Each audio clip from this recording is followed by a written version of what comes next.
Good afternoon, everyone. Thank you for joining us today. This is our Vertical Insight Symposium on oil and gas, sponsored by Asa Abloy, Axis Communications, Epic IO, HID Global, and Sage Integration. If you haven't been here before, my name is Courtney Kay. I'm a manager of industry relations at the Security Industry Association. The Security Industry Association is the leading trade association for physical security technology businesses with more than 1,700 member companies. In the welcoming slideshow, you should have seen some of our upcoming events, which includes our perimeter security event, our event designed to keep you current on perimeter security strategies, and importantly for you, how to apply them to high-value environments, including critical infrastructure. We also have upcoming our data center symposium in July, our airport symposium in August, and registration is open for Securing New Ground, which is SIA's premier C-suite event in October. You can learn more about all of these and register at securityindustry.org. And before we begin, just a few housekeeping items. The session is being recorded and will be posted to the webinar archives page. So if you miss anything or want to share the event, you'll be able to do so. Please submit your questions using the Q&A feature. We'll have a dedicated Q&A time today at the end after both of our panels. And before we get started, I want to make sure to thank our sponsors again, Asa Abloy, Axis Communications, Epic IO, HID Global, and Sage Integration. And I also want to thank our partners, American Fuel and Petrochemical Manufacturers, and InfraGard National Alliance. So to start, I'd like everyone to use the chat feature and please introduce yourselves. Let us know where you're calling in from. Today's conversation is focused on the oil and gas sector. Oil and gas is a cornerstone of our nation's critical infrastructure, powering our economy, supporting essential services, and helping ensure energy security. As operations become increasingly connected through digital technologies, organizations face a growing range of physical and cyber threats. Today's symposium brings together industry leaders and security technology experts to discuss the evolving challenges, innovative solutions, and best practices needed to secure oil and gas facilities. Our first panel brings together experts who have firsthand addressed threats to oil and gas facilities. This panel will be focusing on how organizations are strengthening identity management, access control, and cybersecurity to protect increasingly connected operations. Our second panel is going to discuss real-world deployment strategies for securing operational technology, including protecting industrial control systems, aligning teams, and ensuring technological advancement in complex, high-risk environments. Today, these discussions will provide valuable insights into the technologies shaping the future of oil and gas security. I'd like to bring on stage our first panel, which will be moderated by Matt Drummond. Matt is a special agent and the coordinator for the InfraGard program at FBI's Washington field office. In this position, Matt is charged with helping InfraGard members get the information, industry best practices, and networks they need to secure critical infrastructure. Matt, I'll let you and the first panel take it away. Thanks, Courtney. So as Courtney mentioned, I'm Matt Drummond, and I am the InfraGard coordinator for FBI's Washington field office. And so again, my job is to get information out to people like yourselves in order to secure our nation's critical infrastructure. Information technology and operational technology are increasingly enmeshed, but our approach to them isn't always as integrated. So CISOs can concentrate on hardening edge nodes, securing networks, ensuring that sophisticated cyber criminals or advanced persistent threat actors can't penetrate their cybersecurity defenses. FSOs concentrate on gates, guards, and guns, making sure that individuals can't physically access denied areas. But sometimes OT can fall into that middle ground, right? FSOs might not want to deal with OT because it runs code, and that's the CISO's problem. The CISO might not want to look, or they might look at OT and they see that it has a gauge. And so, okay, well, that's the FSO's problem. And this is all an oversimplification, but it's based on things I think we've all seen to some extent. And I'd imagine definitely in the oil and gas sector due to the prevalence of OT. We need to go beyond the physical aspects of OT and see it as a potential vector for cyber attacks. We only need to look at the havoc that the Colonial Pipeline attack caused to see this. But a recent report FBI has put out to our InfraGard members has flagged that ransomware groups may target utilities networks in advance of the FIFA 2026 World Cup, thus crippling both their IT and OT systems. So, as we move forward, identity management and cybersecurity are becoming foundational to operational resilience. This discussion we're about to have here will examine how organizations are managing access across remote sites, protecting sensitive systems, and reducing cyber and insider threats. So I'd like to go ahead and introduce the panelists that we're going to have that we'll be speaking with today. First, we have Brooke Baston. Brooke is an integration solution specialist with ASSA ABLOY. He works with their locking solutions that have a battery or wire. Before joining ASSA ABLOY, he was in the security integration business and worked in Texas with oil and gas utilities. We also have Shane Spears. Shane is an end user business development manager at HID Global, supporting oil and gas and utility organizations with access control, identity, and infrastructure solutions. And infrastructure security solutions. Before entering the security industry, Shane supported both onshore and offshore frac operations through his roles at Technip FMC. All right, so let's get into the questions here, gents. So, from your experiences, what challenges exist in securing oil and gas facilities? Well, you mean besides EPCs and budgets and those kinds of things, Matt? I think, right. It's always been an infrastructure challenge. The last refinery we built in the United States was 40 years ago. So getting communications around to put modern access control solutions, I think, is one. Obviously, budget and timing, right? Shutting down a refinery to put up a card reader or a camera, the dollars don't match the cents there. So I think those are some of the things that have been prevalent, and they haven't really changed in the last 40 years as far as that goes. I think the expansion of access control into an operational tool has kind of helped, right? Due to compliance, due to reports that need trainings, right? Those things have all actually increased the value of access control in those facilities. And so now people want more of it. Yeah, agreed. I mean, Brooke, I think that example of a refinery is great, but I mean, trying to put oil and gas, operations in a box is impossible, right? Because you're talking about, a fully integrated oil and gas company versus somebody that's just doing, the upstream services stuff, right? And so, luckily on some of these, like you're looking at the compressor stations or terminals or like at the wellhead or an active frac site. Luckily, a lot of those are pretty simple to where it's okay, your first line of defense is at the gate, right? Like gate access. But really what you see is like, okay, if you're trying to, control access at these sites and then, your other physical security measures, it's a blend of a lot of different solutions because of how unique some of these scenarios are. And the worst thing that can happen is all these systems are disparate, right? They're not talking to each other.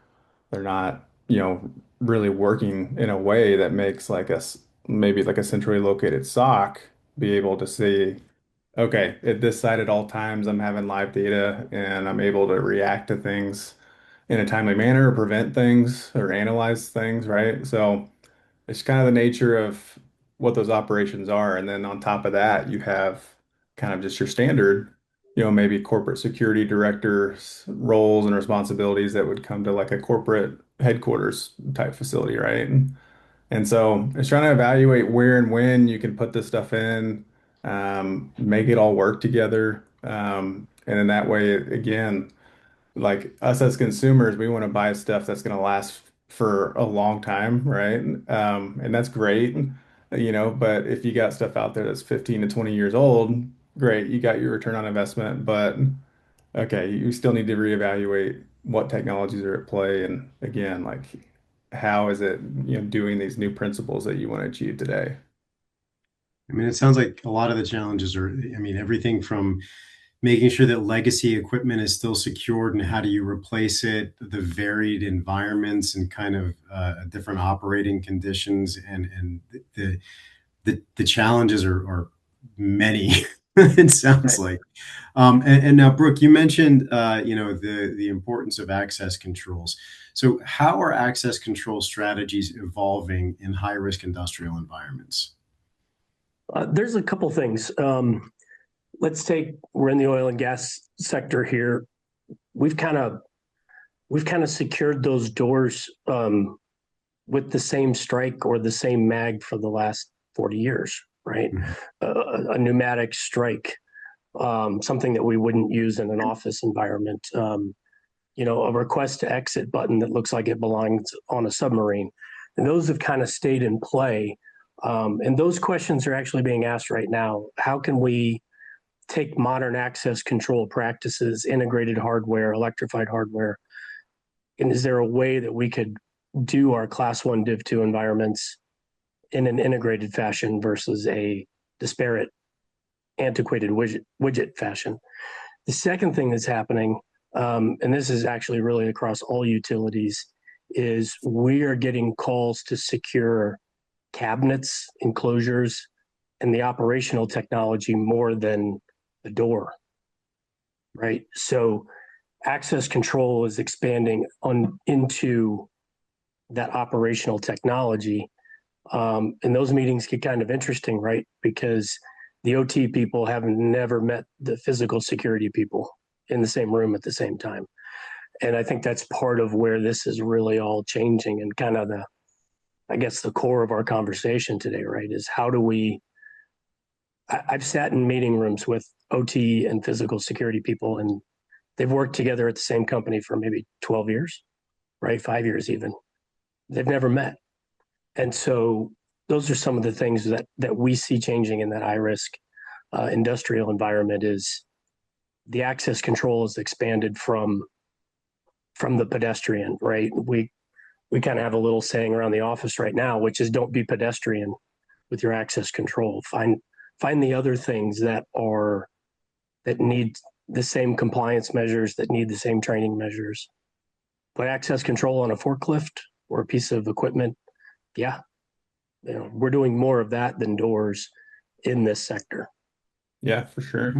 No, I totally agree. And I mean, I think that, that class 1 div 2 example is really good because, that's definitely a high risk environment, right? And then there's times where the solution set you would use to, for that environment is there's special manufacturing processes that go in place, for making those components and how it's working. And okay, that's great. You have a solution there, but again, does it work with everything else? Can you easily access it, based off like a central kind of location and monitor things to where, again, it's not it's great to have these tools when an event happens and you need to do an investigation, but I think where everybody sees, ourselves today is like we're trying to prevent things, trying to use this data in a way that's analytical and like, can maybe predict, events or you don't want to be in the headlines, right? Like the example, Matt, like you were talking about in the beginning. So all Yeah. those things kind of come together. So it's again like yeah, your IT guy and your physical guy, they need to be talking as well as like your compliance team and your safety team and and I think at times that can help as like a solution provider to where if you kind of put yourself in those shoes and see, okay, here's actually a value add that is going to make that internal discussion of investment easier. Because hey, here's something that's kind of expands past the traditional physical security, benchmarks and can add value in these other, pieces of the environment. Yeah, and in the bureau in the FBI, we kind of talk about trying to stay left of boom, right? So making sure that on that timeline, we want to interdict or we want to stop or mitigate things before they get to that to exactly what you're talking about, before we get to the headlines. Yeah.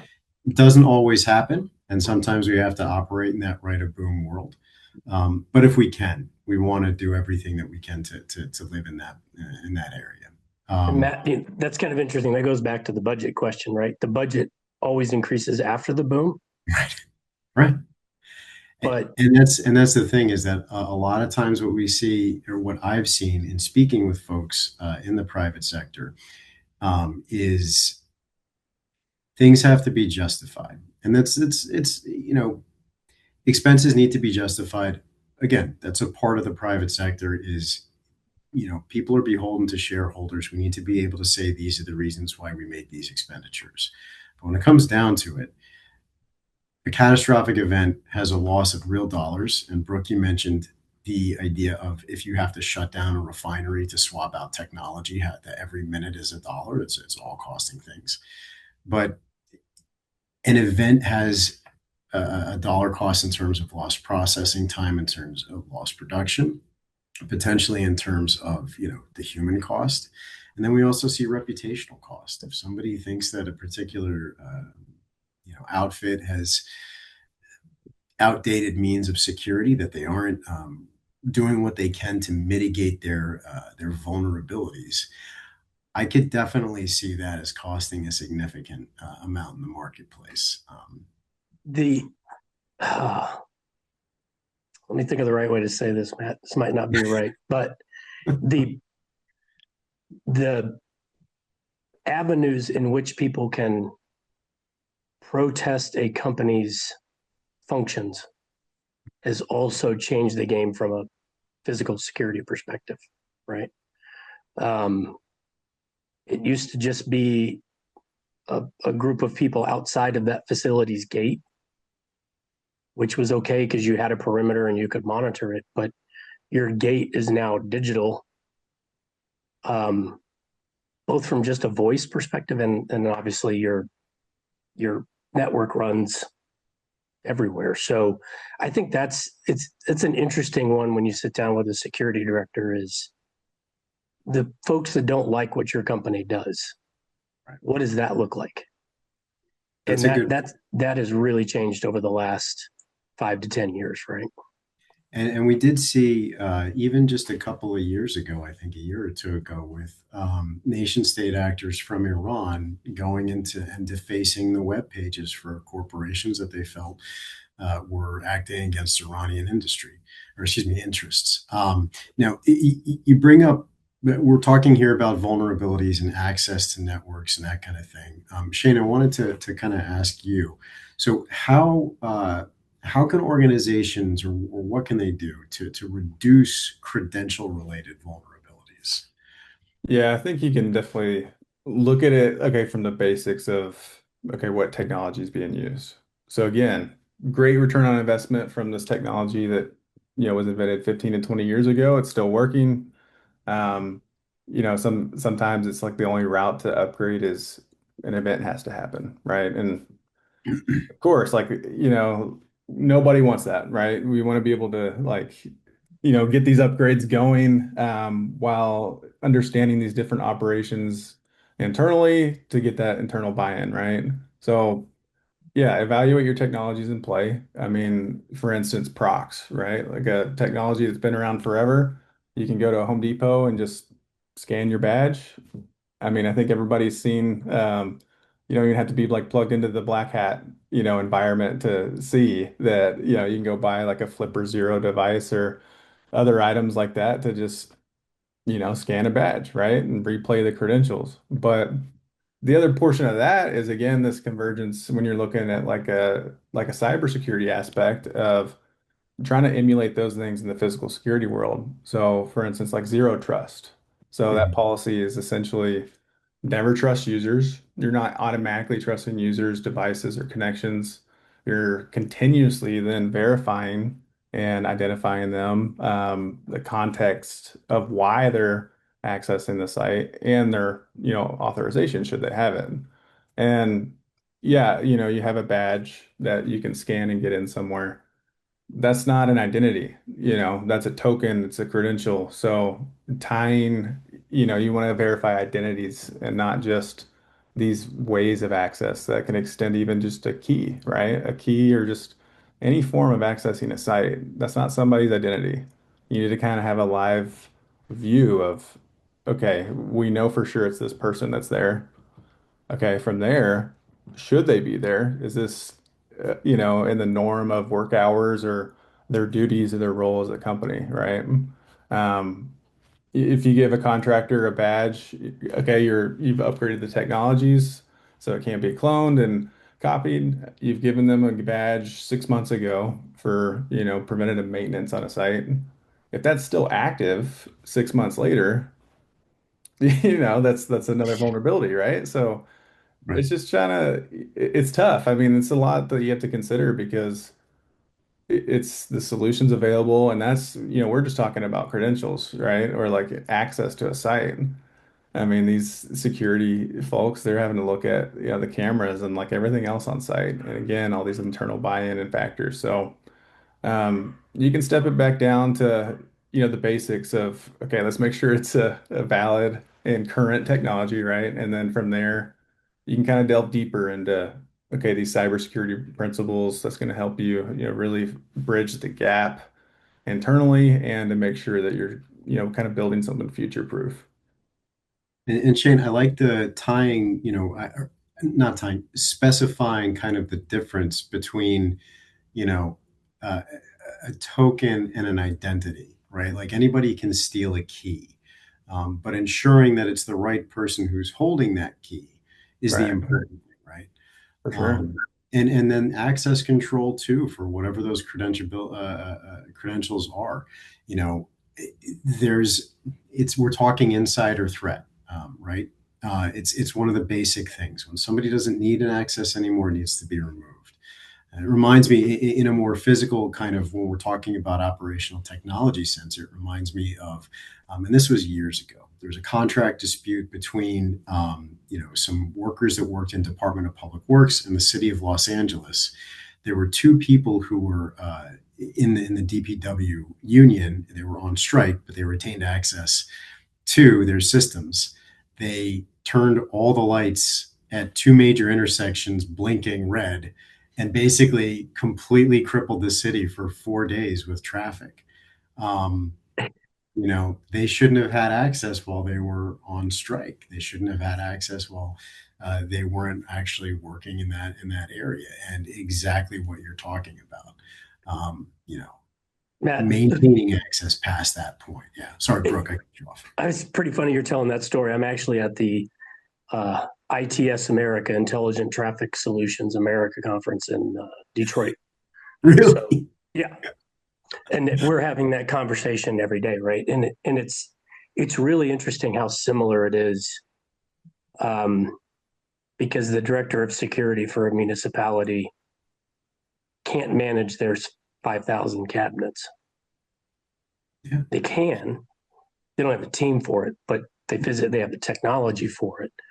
Um, so I know we'll cover this topic, or if you want me to just kind of hit on this a little bit, what we've done um, in traffic, which is we've used the OT to protect itself. Hmm. Okay. So a traffic controller or a SCADA controller or whatever it might be is just a PLC controller, which is the core of what an access control board is, right? It accepts inputs and outputs. And so what's interesting is the OT people and team, they're the ones that actually care if that cabinet is left open or has been opened. They're Right. watching the gauges, to your point, right? They're watching those things. And so it's been kind of a hybrid that a lot of folks have done on the traffic side, where maybe we're using an offline lock technology with an online credential, but the OT is actually monitoring the door. They're the ones that are, when that door contact opens, they're the ones that get the alarm on their interface next to the PLC controller that's controlling the operations, because they care if it's open. They also know if they have a third party vendor going and it should be open. They can also monitor that door's been open. It was opened 8 o'clock. We know the vendor went in, but now the vendor should be gone, but the door is still open. We had a friend of ours was driving downtown in a major metropolitan area, and he sent me a text, and it was a picture of a traffic cabinet, and the doors were open. It was 2 o'clock in the morning, and nobody was there. Oh, and it was the hub Yeah. for, right? And so here it is, 2 o'clock in the morning, major metropolitan area, and the doors are sitting wide open. Where we've been, the cabinet, the ironic thing is the cabinet already has a door sensor on it to turn the light on in the cabinet. So there's already a sensor there. Just plug it into the PLC and Right. have the operations team know that it's open. So I think there's going to be more of a blend or a hybrid approach to OT and physical security, where OT is going to own it because they're the ones that care. Yeah, Yeah. man. I'm sorry, Shane, Sorry, go ahead. I was just gonna say, I mean, with that example, I mean, you are, yeah, first off, you get these alerts, so great. It's telling you that the door's open. But the last thing you want is, again, it kind of goes into the disparate systems, right? You want to make these like alerts intelligent and useful and not something that's just going to be ignored A later on. blinking light that someone's like, Right. oh, It's like, tape over you that. got your SOC person training someone. It's like, oh, don't worry about that. It always does You're- that. Like, and that's where, again, when you're evaluating these technologies, you need to look at, the back end and like these other things that are taking place and how it can utilize this metadata in different ways, right? And perhaps that's not what, it was designed for, but hey, it's definitely able to do that. And we can use this data in a way that's intelligent. Because it'd be one thing to have great, the solution solves this one specific area, right? But beyond that, let's make it useful. It's not a hindrance. It's not just adding to the noise of everything else they have to evaluate. that's a good point too. And it's a good point about maybe using existing technologies in a kind of a way that wasn't initially intended, right? Like Ozempic was originally conceived of as, to help people with diabetes. And now, if you're in Hollywood, you're on it. Um, I do want to talk real quick though about, so you mentioned there seems to be a big human factor in every insider risk dimension that I've ever dealt with, I've ever talked about, and we've talked about that here, right? People leaving doors to cabinets open that potentially have sensitive or critical tech in them. Um, you know, Shane, I want to toss this back to you. So what are best practices for maintaining, or for, excuse me, for managing contractors, and then also people with third party access, nth party access, because there are, you know I work in the federal government, we're surrounded by contractors, Oh right? yeah. Yeah. Always going, and I imagine it's the same in the oil and gas industry. There's always going to be people who need access to something for some reason or another, whether it's maintenance, Right. whether it's cleaning, whether it's, hey, I come from the county and I need to make sure something is in compliance. So how do we do that? What are the ways that we can manage those accesses? Yeah, and I'd even expand upon that framework of like when you're looking at oil and gas, right? It could be a global operation. So the uniqueness that may be involved in, South America and wherever else in the globe compared to, you know, That's a West good point. Texas, right? And so those things are gonna be in play as well as acquisitions, hey, great, we're doing good. We bought out this other company, and then again, convergence of these existing systems. So that's to where it's almost like you want to step back and just think policy wise, because the best way to do it and to be sure that, you're going with these zero trust principles, you've vetted your internal person on site maybe, is have them walk around with that person that's Right. visiting. But again, that's not always doable. And then even internally, it may be somebody that you have roaming that's maybe it's these measuring, sites. They're going to be visiting multiple sites, on a daily or basis and regionally focused. So they're going to have, that access that can be hybrid and move around. And then you have the third party access and contractors. And that's again where you want to evaluate, maybe from like the access control standpoint of, okay, you have a visitor management system, maybe that will work. Right. We already have credentials. Okay, what does that look like? Is this a facility that's going to have somebody that can print a badge? Do we have to, ship a badge in the mail for this person Right. to have access? Is it a key? How are they accessing the site? Okay, maybe there's nobody on site, then it needs to be more fluid, be able to do it on the fly. So maybe look at like a mobile credential or some sort of Bluetooth aspect, right? Hmm. And the biggest point though is, okay, I just kind of talked a lot about all the issues there. Let's say you found, okay, you're kind of maybe basing it around what the operation type is. It works for that specific scenario. Great, you have a solution figured out. From there, you want to maintain kind of that zero trust principle and good hygiene of, okay, we're giving them the least amount of privileges at a time, Hmm. only what they need to access site and do what they're there for. And then once they're done, have that access revoked. And so that looks differently depending on what, type of way they're using to gain access. But again, it kind of goes back to that plan you have and the training you'd have for your personnel of making sure that regardless of what operation, the kind of key points that you're trying to focus on and, have set in place, regardless of the solution, that you're maintaining that in the very least.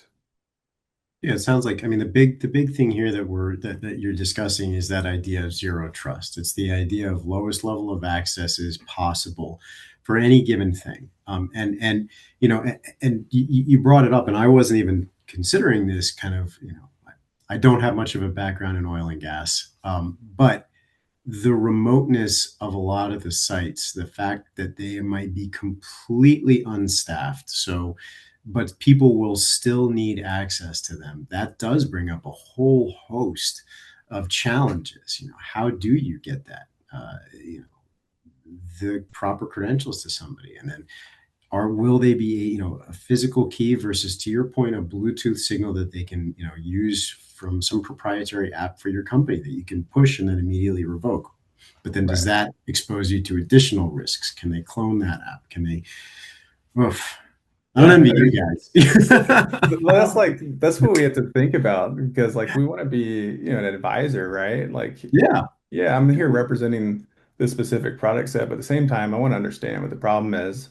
And then, I'm not just like somehow force them into this, this thing that, Yeah, this is what that's I gonna know to get do. You're going to do right. Like, that. so you have to evaluate that. And then it's just, of course, I mean, there's those remote sites that, man, I could totally understand why you're having a hard time getting the investment for this one site out in the middle of nowhere Yeah. Right. that really you just want to have audibility, but at the same time, again, you're kind of looking forward and making sure they all blend together. So, Right.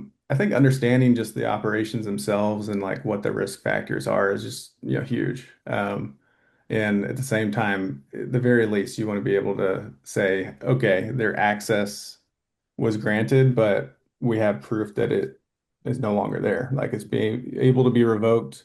And then from there, you can just build on it, on how it can further complement your other systems in place and managing your risk factors. Hmm. It's a I good think good call. I think there's a couple of things there. Yeah. An online credential and an offline lock is going to be it's more cost effective to deploy. Does it give you access controlled data? It gives you logs. It doesn't give you right the basics, the door held open, the door forced open, that kind of thing. Right. I think the credential thing, there's a couple things. Um,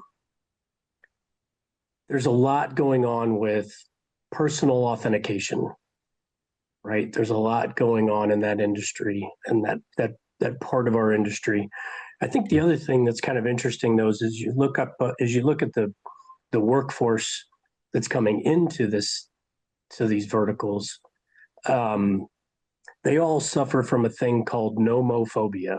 And if you're not familiar with that, that is the fear, panic, or nausea of not being able to find your phone in 2 minutes. Yeah. So it's a real thing. You can get treated for it. There's therapists out there that can help you get over this.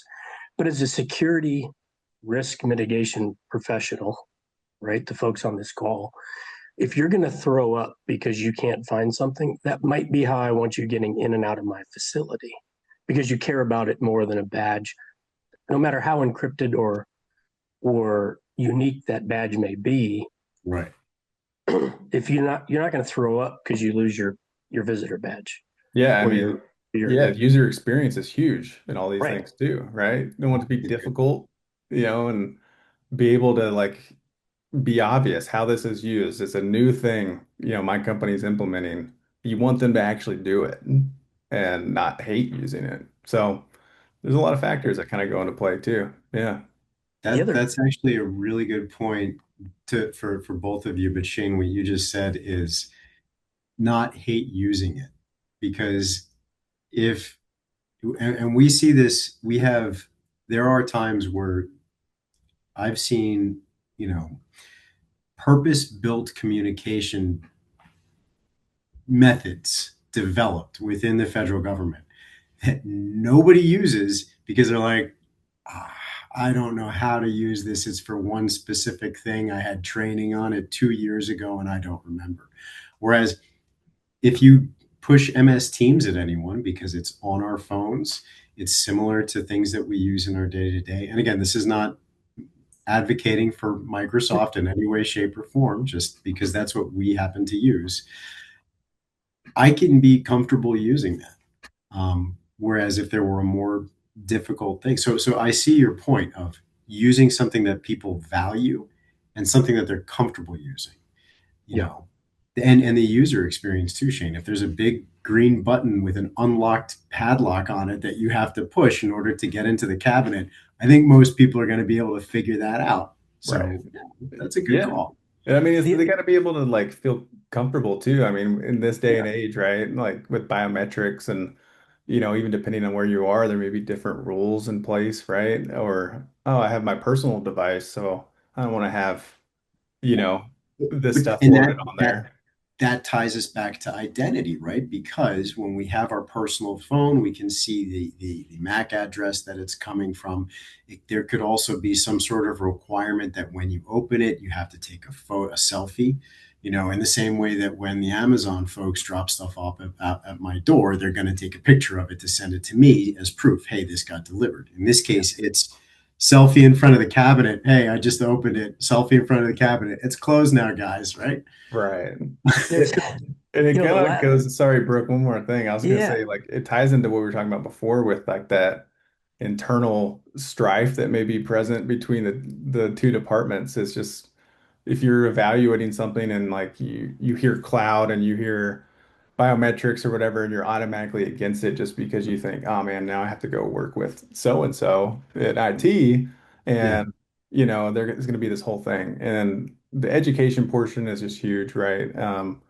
And how it aligns with the cyber focuses and um, I guess just like not automatically being closed off to something just because it's going to have that internal battle, but actually understanding, okay, these principles that the IT department is having to consider.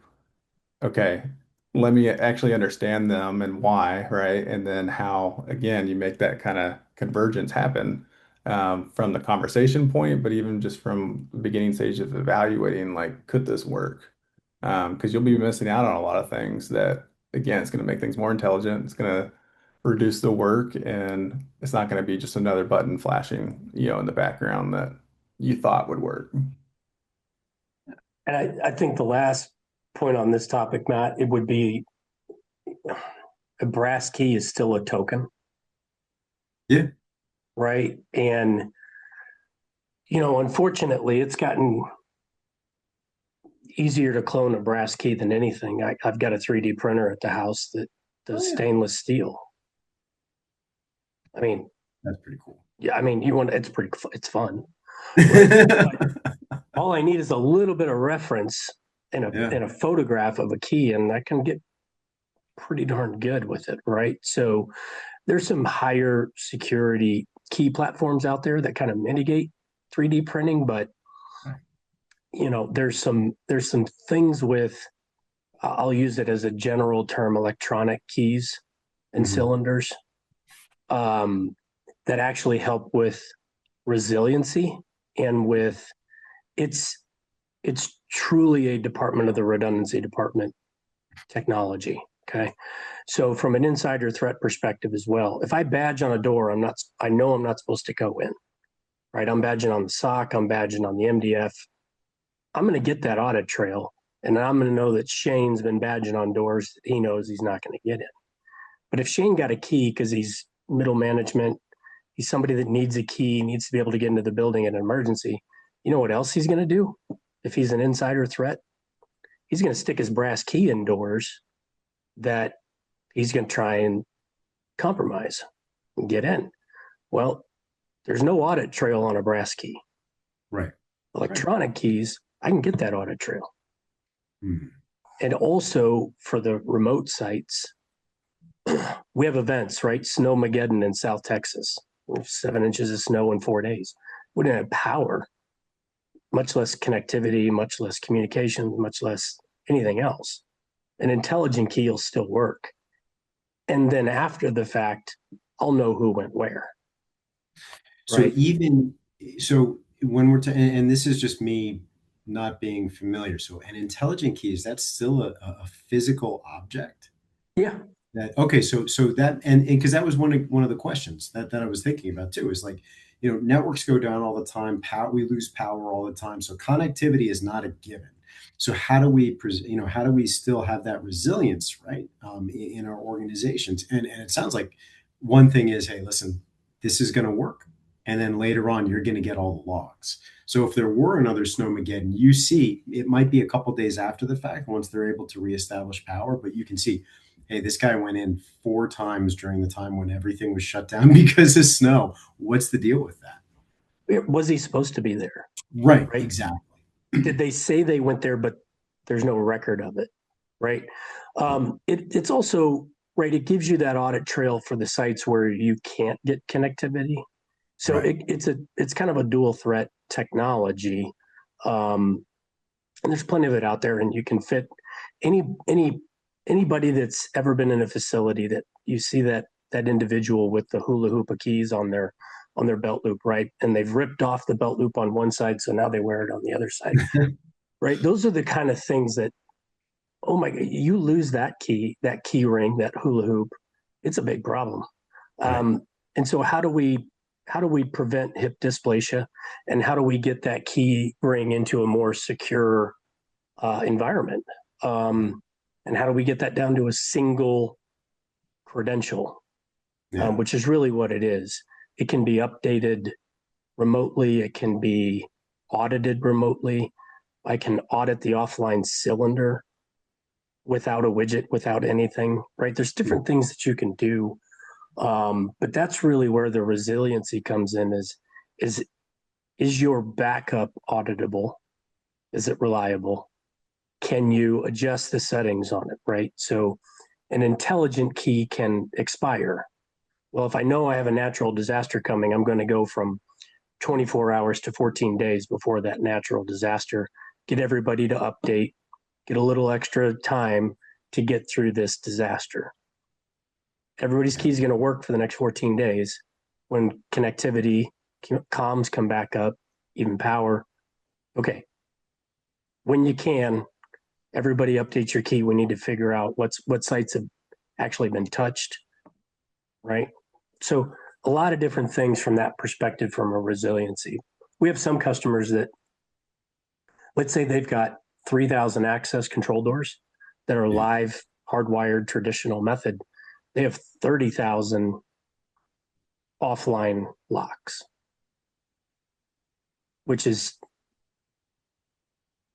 you end up using your old key again, so to speak, right? Your intelligent one, but it's an experience that people understand, Yeah. right? Some people don't. They got to be pretty young in the workforce not to have ever used a key, but there are some there, right? And so there's a lot of different ways from that. Resiliency is, you got to have your own department, a redundancy department. It's what I like to Yeah. call intelligent keys, right? And that makes perfect sense too. I mean, I'm all about redundancy. Um, we got just a couple more minutes left. Shane, I just wanted to ask to just see if you had any final thoughts about, how identity management is changing as IT and OT converge. Any final words of wisdom for us? Yeah, I mean, I think it's just really like what we've discussed is just the what you thought, you know, switching from a credential is this to focusing on identity that shift is huge. So you're looking Yeah. at more of these cyber principles. And again, it's almost just like, us buying stuff, we want to see, wow, how can this, work with everything else, right? Not this just a standalone thing. And I mean, having a credential that works with your IT environment that controls access to your work machines and your printers and your IT assets, that's a thing now, right? Yeah. And then like Brooke's example with these emergencies, like you're planning for those things for sure, right? And so you have a plan in place. That's alone huge. But like another scenario of that would be like, okay, you have this event and it's like a mustering that needs to happen, right? Like some of these conversations, like it's just like these are the things, maybe you wouldn't think about. But when we're having these conversations, it's like, wow, okay, that is a hurdle. Um, there may be not this one solution that comes to mind that fits it, but how to think about the rest of the environment and adding this new detail to solve that one issue, and just still you're ensuring that it's gonna still be open, communicating, working with everything else, and is actionable and can grow with the system. So the big takeaways, I think, from what I'm hearing and is identity, ensuring that identity of any kind of user or access agent is verified, and integration, making sure that whatever you have is able to talk with each other and kind of be used in the environment that you're using it to the extent possible. And then being open, right? Being open to using technology, either existing technology in new ways or new technology, to be able to enhance all those things. I would Brooke, we say got like a minute. Go one ahead. minute. One last thing I would say Yeah. is we 15 years ago, the physical security guys had to befriend the IT team, right? The IT Right. department, when they never did before. IP cameras, all that came up, right? And I think now it's physical security, the IT team, the cybersecurity team, and the operational technologies team, especially in this vertical. They all have to be their identity together, one on one. Mhm. I think it needs to be consistent. Yeah, Um, and don't meet your operations technology people for the first time after the boom. absolutely. Absolutely. 100%. A task force model. Um, well, thanks, gents. I really appreciate the conversation. I had a good time. I think I learned a lot. I hope the folks who are online did as well. Courtney, I'm going to go ahead and go off mic and off video and hand it over to you. Thanks. Yeah.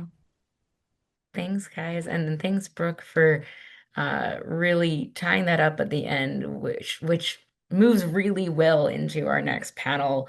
Because our next panel is going to be talking about real world deployment strategies for securing operational technology. And they're going to talk a little bit about innovative solutions to the challenge of convergence, which is, what you guys were talking about before.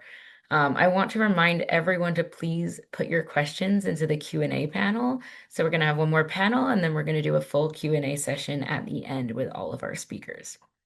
So moving into our next panel, moderating will be Andy Thompson. Andy is a Houston-based security and business continuity leader with extensive experience in corporate security, crisis management, and resilience planning. He focuses on protecting personnel, assets, and operations while ensuring organizational continuity during disruptions. He also serves as a chair of the AFPM Security Committee, contributing to industry-wide security strategy and collaboration. Andy, I'll give you the floor to take it away with your panel. Yeah, appreciate that, and kind of want to thank everybody in the first panel for kind of setting this up. It was very enlightening to see the different concepts that came into play, and we look where we're going, and kind of in this panel, we're shifting focus more towards that real world kind of sort of deployment. Brooke mentioned that in the first session that the newest greenfield refinery was built about 40 years ago. Um, and that risk environment that we faced back then is not the same that we're looking at today. And even the design concepts at the time are not the same today. It's more dynamic, it's more interconnected. Physical, cyber operational risks are converging really in ways that require us to think differently. And then you kind of closed out with the perfect setting is that identity as a group versus an individual function is constantly changing. What changed as well is the expectations from our organizations, We're no longer judged on how well we just respond to the incidents, but how can we sustain operations through those disruptions? Matt mentioned early on the Colonial Pipeline incident, and I thought that was a great way to kind of set that discussion. Um, I mean, and the shift is from response to resilience, and we have to be able to come through in doing that. My kids often ask me, Dad, what is it you do besides send emails and attend meetings all day? I said, we I fix problems, and we do that by being prepared for stopping them, detecting them, and mitigating them, or recovering from the other side. And I always, to Matt's point, I always want to be on the left side of bang. Um, but those risks are changing, and the physical and the cyber, the insider, the supply chain, all of that is kind of coming into an issue where we're raising the bar on expectations. So what does that for me? What does that mean for us in the security space and the continuity spaces? We have to understand the enterprise-wide dependencies. We have to drive those cross-functional alignments and deliver clear decision-ready strategies. It leads us into this panel where we're going to be looking at and discussing integrated video concepts and strategies that provide for that situational awareness, alignment with our cyber teams, and how do we do that? Deployment challenges, incident response, and continuity challenges. And we brought together a great team to help provide that insights. Joe has been Joe's going to be joining the team. He's been 30 years and his experience building in the market share of this critical infrastructure and industry that we're in. Nick Meyer is a vertical market leader with Sage Integration and has been with Sage for, I think, over 6 years, right? He's responsible for maintaining relationships with the enterprise critical infrastructure clients. And Duncan, as well, is the CEO for Epic IO Technologies. And he brings us 30 years of domestic and international leadership across the technological space. All of these members here, I think what I see is I've got long time experience in both this vertical for critical infrastructure, but seeing where we've been and where we're going, I think is going to provide some really great insights on us. So I'll welcome everybody, and watching time, I'm going to dive right in kind of to our first question. And coming out of that first session, I think the one that jumps right out is, what are the biggest challenges when integrating security across OT environments that we're facing? And Duncan, I'm going to lead off with you first, right? What are you seeing from a biggest challenge and kind of aspect of making these integrations and tying them into that OT environment? Yeah, thanks. First of all, thanks for having me on. Interesting first session, and glad to dive into it here with some real world examples of some things. The biggest issue is not necessarily repeating the mistakes that you've had in the past, but also looking at how are you how do you merge the IT and the OT together, right? We listened a little bit about how your cyber team has to be conversant with the rest of the organization as far as access control and whatnot in place. Really, from a security perspective, you need to be the same way, right? The challenge is to make sure that that you're looking at this in a very holistic environment, right? Looking at what the operational side of the business requires with the security side of the business that keeps us safe and in what we're doing. That's sort of the largest component we have there. So there's a lot of discussion to be had on that. It's kind of how long is a piece of string question. That's so I'm right. gonna kick it off with that right off the bat and get some other input from the other team members. Yeah, Joe, we're going to go over to you. Joe, what are you seeing on the challenges in that space? Yeah, we look at some vulnerabilities that have occurred already. Legacy systems with no built-in security. Mm-hmm. Many of these systems are 20, 30 years old with the hardware, with no encryption, no authentication, no patching. Some of those vendors prohibit modification of the firmware. They're using Windows XP 2003 servers in some of these. Yeah. Yeah, it's dated hardware. So I'm trending dated hardware and integration into the existing teams is two kind of key challenges. Nick, what do you see on your side? Yeah, thanks, Andy, for having me. And one of the things you noted when you were talking about your family, what do you do outside of sending emails, phone calls, and meetings? And you talked about fixing problems. Well, this first question is about fixing the problems. It's addressing them. So sorry for the first question, but I think at a high level, I think the answer isn't just technology. I think it's a combination of aging infrastructure, operational constraints, and even organizational silos, if that makes sense. So I'll try and break it down into, 3 or 5 different topics that come to mind. But the first one that I stated was, legacy and end of life devices. Many OT physical security environments, they rely on equipment designed to last, let's say 10, 15, sometimes even 20 years. And I think the challenge becomes that these devices are often no longer supported by vendors. They can't be patched, and organizations frequently lack that full visibility, is what I would call it, into where they are and their risk level. I think another challenge we're facing is firmware exposure or firmware risk. And I think this one's often overlooked. So I think the reality with this topic is, firmware updates are inconsistent because systems can't easily tolerate downtime, especially in the critical infrastructure vertical market. And I think if I was going to throw another note there, it would be, there's often not a centralized tracking of firmware versions, and whether that means a software that's in place to do that for you or policies and procedures from, 3 domains like IT, OT, and security having a seat at the table. I think it makes it a cyber and a physical risk there. Mhm. I think the next one that I would address is visibility, or more accurately, I would say the lack of it, between the 3 domains. Again, I stated it: IT systems, OT environments, physical security infrastructure.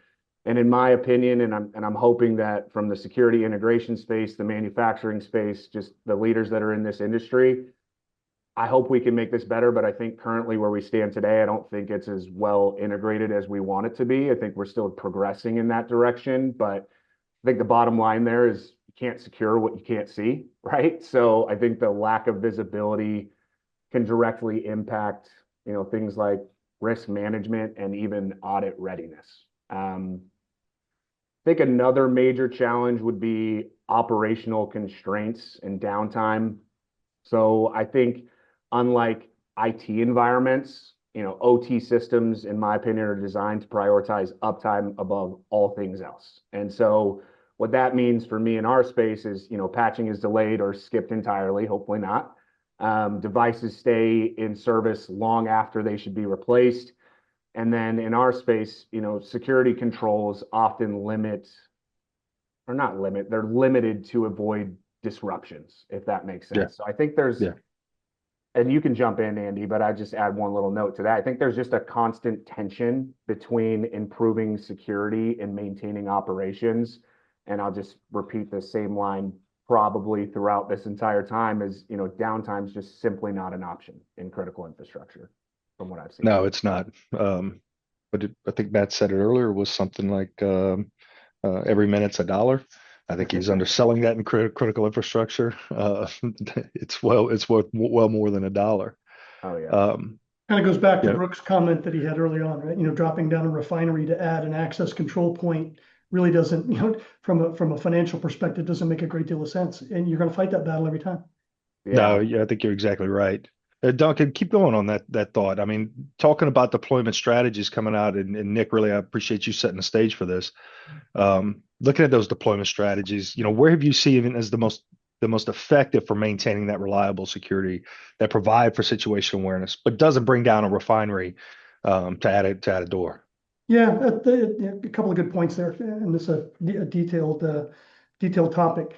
But one of the biggest lessons we've learned over time is that successful deployments don't start with a complete infrastructure replacement, right? You're not always faced with a rip and replace of everything you've got in play. You have, the most effective strategy is usually a phased approach. So you got an operator with a specific operational challenges. Maybe it's a remote well site or tank battery, compressor station, where visibility is really limited. We talked about visibility just a second ago. Visibility is going to be limited in a lot of those locations just because of the nature of where they are. And deploying AI-driven monitoring that can integrate with existing cameras, sensors, and infrastructure. That's sort of the first point. Second sort of key factor is edge intelligence. In a lot of oil and gas environments, bandwidth can be limited. Sending every video stream, if your camera monitoring, video monitoring we have in place, sending every video stream to the cloud just isn't practical. Often it's not cost effective or economical. And processing events at the edge, really allow operators to identify and prioritize those meaningful incidents locally, while reducing, the network requirements. Network can be difficult for us to in place. Oil and gas, let's face it, oil and gas locations aren't the most convenient places. The third element is really sort of scalability, right? So operators want solutions that can start with a handful of sites and expand across tens, hundreds of sites without requiring, again, back to that rip and replace or a different architecture or an upgraded architecture of management platforms. So organizations are seeing a great success of those that treat safety and security and operational monitoring as part of sort of a unified strategy, back to what Nick was talking about, rather than separate individual projects that I'm going to do safety first and then security next and operational security after that. Yeah, I think you nail it. Actually, it's one of the things we're deep diving in right now is that partnership between safety and security and the technologies as in the video space that typically sits under our house, but there's partners across the board. I think as we look at that partnership, that the kind of from the safety and security aspect, it really drives resiliency. And you're going to hear me say that quite a bit because it's how tough are we? What can we, Rocky used to say, it's not how hard you get hit, it's can you get back up, right? So we have to be ready to be able to both respond and detect on the early front of the sides and ensure that we've got the resiliency in our system to be able to take any hits by defending it or recovering from it. Joe, I think you're all over the space, right? Inside oil and gas and out. What do you see in that resiliency space that's sort of changing within the industry that's kind of relevant here to these strategies? Yeah, so resiliency in oil and gas is going through one of the biggest transformations in decades. So what it means to the former resiliency, which meant, backup pumps, generators, things like that, now means cyber resilience, OT networks, AI-driven anomaly detection, cloud-enabled recovery, geopolitical risk planning, and the hardening of the physical structure.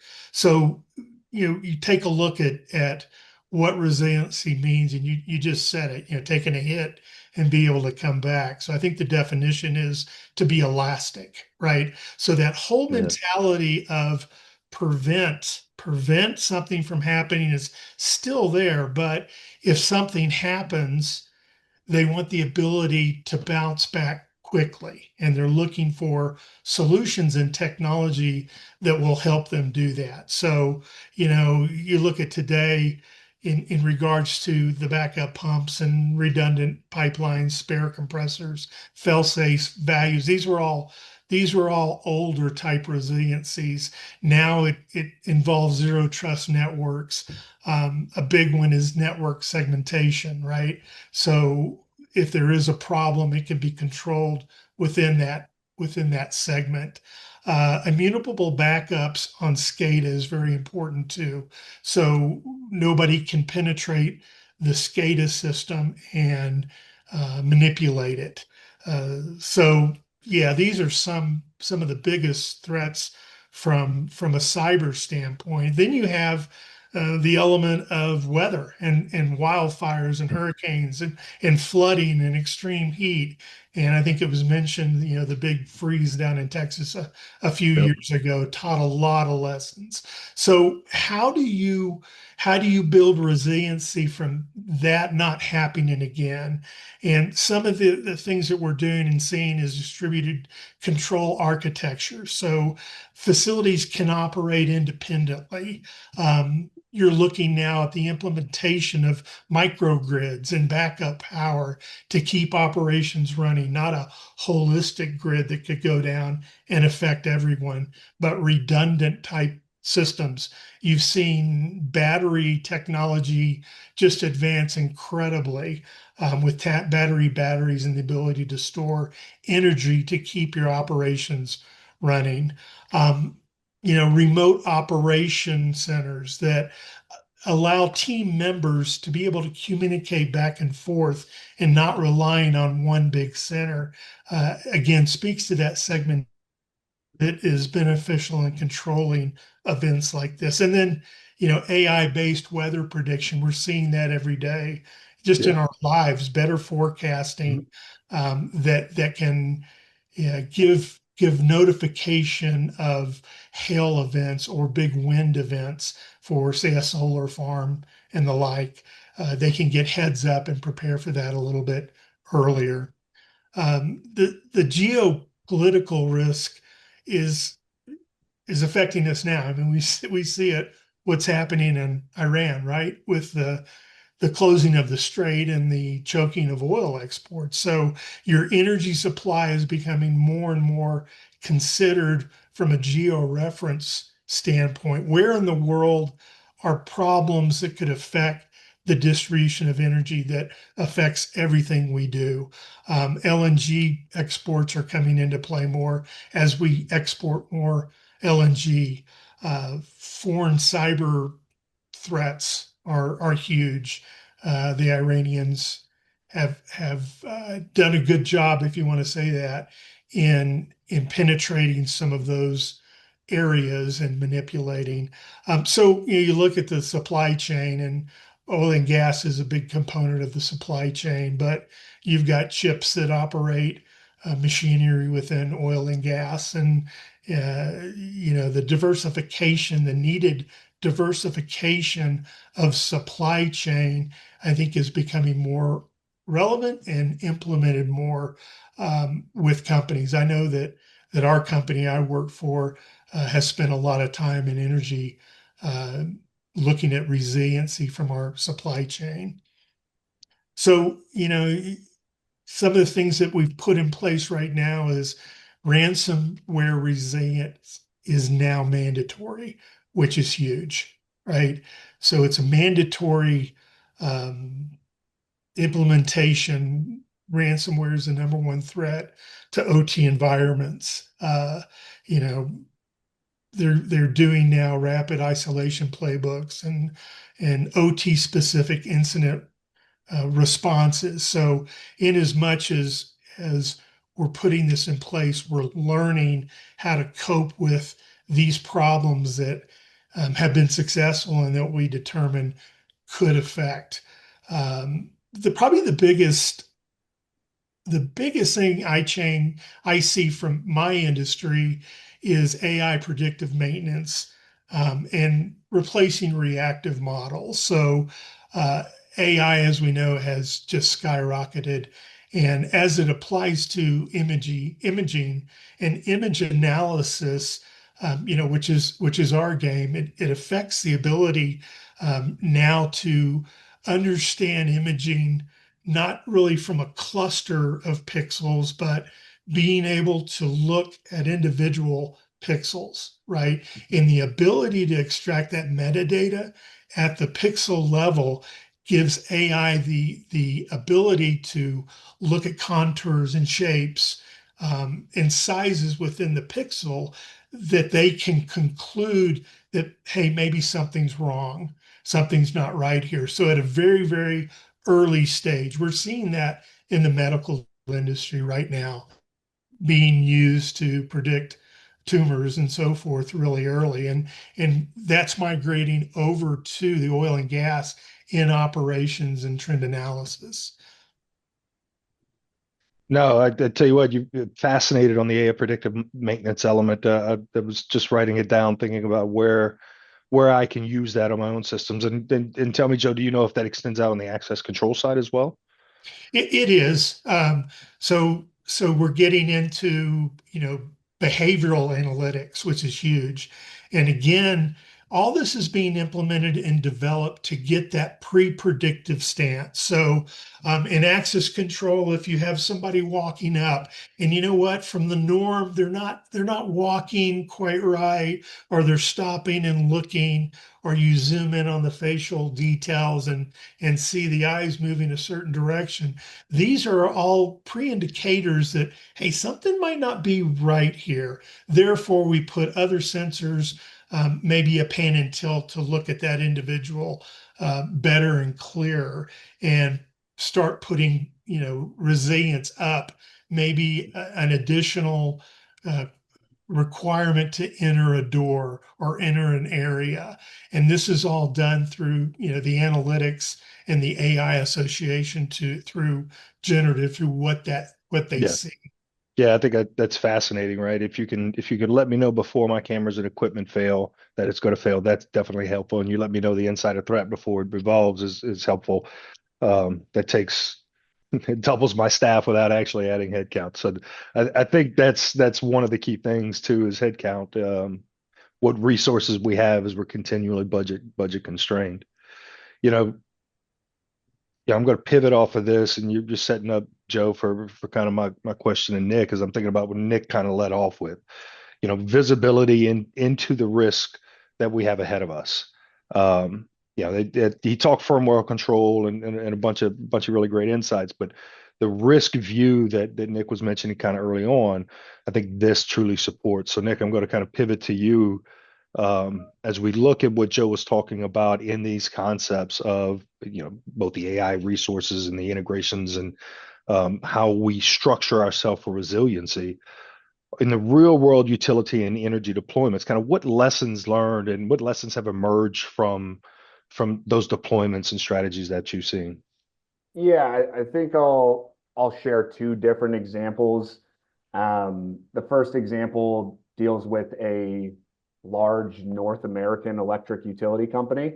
They operate hundreds of substations, and like many organizations, when we talk about the three domains, physical security manages badges and cameras, cyber OT manages SCADA and networks.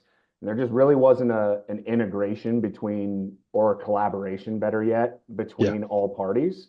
And I think what they did moving forward was pretty straightforward, but I think it's still powerful. So I think number one is they integrated physical access systems into their SOC and security information mm-hmm. event management. They deployed and invested, I have to use that word as well, asset management tools to track devices, end of life assets, firmware, et cetera. But I thought something that was really creative that they did is they created, joint incident response playbooks, and that shows that everybody's got a seat at the table. So I think the result from something like this is, you could make it granular and give an example like they could correlate things like unauthorized badge access with remote login attempts, or you could bring up something like incident response times dropped. I don't have the exact number, so this is a rough estimate, by over 40%. And I think most importantly for me is compliance alignment significantly improved across all the domains. So I think the key lesson for this first example is visibility drives collaboration. And I think one of the biggest issues we're still seeing today is organizational silos. So once all teams and all parties come together, whether it's using a shared data platform or again, just more collaboration, those silos start to disappear, if that makes sense. So that's one example. Do we have time for another example, Andy? Yeah, I think we do. Okay, perfect. So another one's involving energy grids, right? That's something that's been discussed throughout this presentation, but had a company dealing with thousands of field devices running outdated firmware. So I think their challenges are pretty familiar to what I would say most integrators are seeing today. I mean, there's no centralized inventory, limited ability to patch without risking outages or downtime, and then increased pressure from compliance. And their approach, similar to the first example, was pretty straightforward and simple, but I still think it's powerful as well, is again, implementing a centralized firmware lifecycle management tool, creating processes for that. And then again, talking about getting everybody a seat at the table, everybody went through classifying assets by risk and criticality. And to me, that's the most important piece there. But the outcome to there is pretty self-explanatory. It's going to significantly increase visibility across all teams into firmware compliance, reduce vulnerability. But I think, again, to kind of close this up, I think it creates a fully auditable process. And I think that's something our clients are looking for across all three domains. Yeah. Nick, I'm gonna hit you up, and then I'm gonna ask Duncan and Joe the same kind of Sure. question. But you touched on something that's been around in many different ways. But you talked about the cyber login and badge in coordination, right? In other words, if you logged in Japan but badged in here in Houston, we know we've got an issue, right? Yeah. What kind of meaty strategies there do we need to look at? Because you've got two systems talking and interfacing at the same time and alerting. What strategies have you kind of seen in that? That may be something our guys can really kind of take away from a meaty You're cutting substance. out on the end. Can you repeat the second part?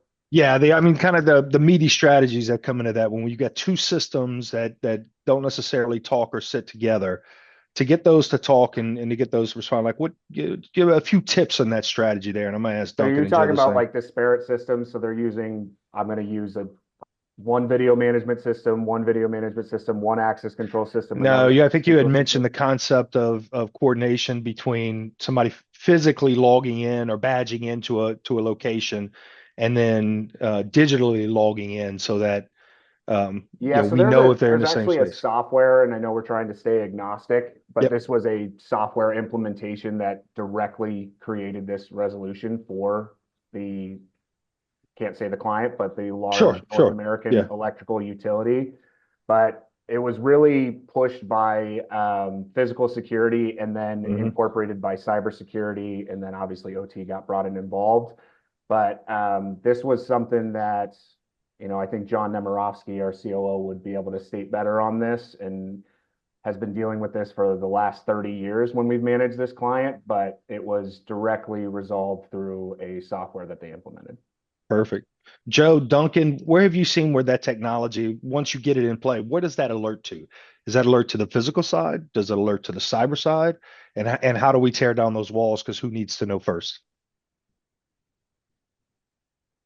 Have you seen Yeah, that let me before? let me jump on that. So what you're seeing is a lot of one of the things that Nick brought up for major electric utility providers are they have security operations centers, right? Where you're seeing a lot of data that's fed in, both the visual data as well as the digital data.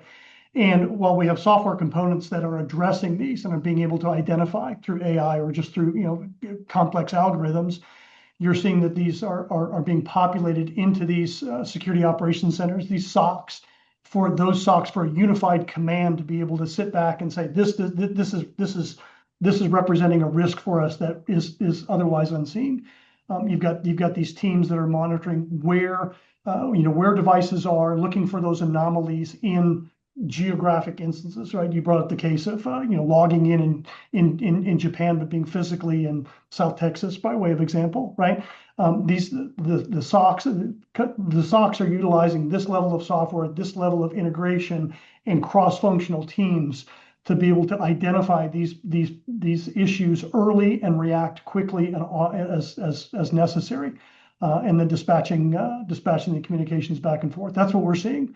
We're seeing a lot more, and this goes back to what Nick was talking about, which is really sort of the unification, the breaking down of silos between cyber and IT and OT, and bringing all of those together. Less of that historical siloing of responsibility and response and risk mitigation. We're really seeing those things being brought together. A lot of times that's through the stand up or implementation of a SOC, sort of a dedicated team Yeah. that is supposed to receive all of this input, all of this information, and react accordingly.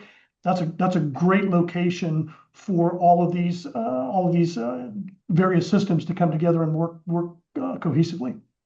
No, I think you're right. Joe, you got additional thoughts on that? I love the SOC concept to hear to strip down the silo. Yeah. So, I mean, we're working for automation in this area, right? Utilizing new AI techniques, modeling, segmentation. So a computer does this. It's not Hmm. an individual at the SOC that has to take the time to verify and look and so forth. So we're seeing a combination of the devices, what devices, even to the fact that, hey, if somebody logs in at a location and they want to travel across that campus, if that travel is, a lot quicker than normal and they log in again, that's a red flag. So we're being able to take the data, the raw data, run it through our analytics and come up with, like Duncan said, something's not quite right there, right? As a Yeah. pre-indicator before the event happens.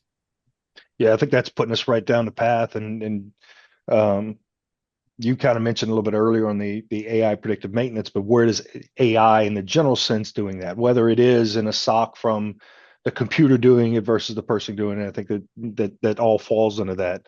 So Duncan, I'm coming back to you. Where do you Sure. see AI um, from a role standpoint? Where do you see AI and automation play in the future of our SOCs? Yeah, so you brought up a couple of points earlier on. Number one is we're around budget constraints, right? Which is a function of headcount that you have in place and the ability to be able to extract everything you can. AI is really helping industry move from, we're not just monitoring events to predicting and preventing them, right? So, if you think of oil in oil and gas, we've got thousands of cameras, sensors, remote assets, and they're generating data every second. We're trying to Yeah, pump that data. We're trying to get as much value out of that data as we possibly can. Now, to your point early on about headcount and budget, there's not a security team that can effectively monitor all of that manually. It's that's just right. not. To Joe's point, we're really utilizing software and we're using AI algorithms to identify what the anomalies are, and then we're using SOCs to expand on that, take that sort of like the last mile, that last bit of validation to understand exactly what the issue happens to be, and then alerting off of it. So really what we're doing, as it's generating real-time actionable intelligence, if you think of it at the end of the day. We want to be able to create intelligence that we can act on in the moment at the time to thwart whatever the issue happens to be. So, we can identify the anomalies, we can detect potential threats and recognize those unsafe behaviors, and then surface those events that matter the most.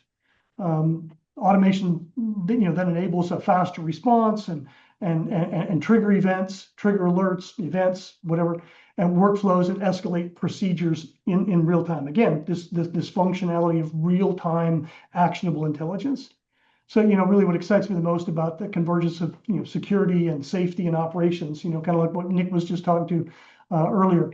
The future isn't just smarter cameras, right? It is creating a unified approach and a unifying operational picture across all these remote facilities so that organizations can improve not only safety, but reduce their risk, faster decision making, bring all of those elements together. That's where we really see AI. None of the hype around AI is taking my job. That's really not where AI comes about.